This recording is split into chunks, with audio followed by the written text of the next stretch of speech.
CLP కార్యాలయంలో DK అరుణ మాట్లాడుతున్నారు. Live లో చూద్దాం. అదే విధంగా నాట్ స్టార్టెడ్ లో ఉన్నటువంటి ఇళ్లన్నింటినీ కూడా క్యాన్సిల్ చేసి ఎన్నికలకు ముందు కొంతమంది మార్చి 31 తర్వాత ఏవైతే బిల్లులు రికార్డ్ చేయలేదో అటువంటివి కూడా మార్చ్ 31 నుంచి అంటే ఏప్రిల్ 1 నుంచి జూన్ వరకు కూడా అనేక మంది బీదవాళ్ళు ఇండ్లు ప్రారంభించినటువంటి వాళ్ళు ఉన్నారు.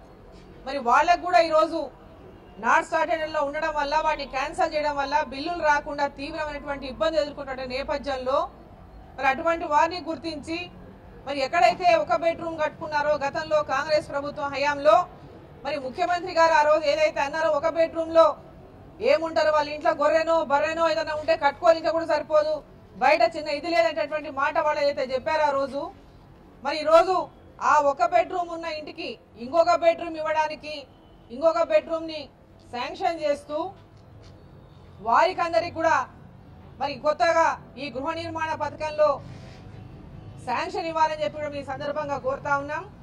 అది కాకుండా మళ్ళీ రోజు 300 లక్షలతో నిర్మాణం చేస్తున్నటువంటి ఇల్లుని మళ్ళీ ₹1,00,000 బెనిఫిషరీ పెట్టాలి అనేటటువంటి మాటను చూస్తే ఏ బీద వాళ్ళైనా ఈరోజు ₹1,00,000తో వాళ్ళు స్వయంగా నిర్మాణం చేసుకోవడానికి ముందుకు వస్తే మేము 300 లక్షలు ఇస్తాము, వాళ్ళే నిర్మాణం చేసుకునేటటువంటి మాట మళ్ళీ ఈరోజు ప్రభుత్వం మాట మార్చినటువంటి విషయాన్ని చూస్తుంటే ఈ ప్రభుత్వానికి వారు ఇచ్చినటువంటి హామీల పైన ఎలాంటి చిత్తశుద్ధి లేదు.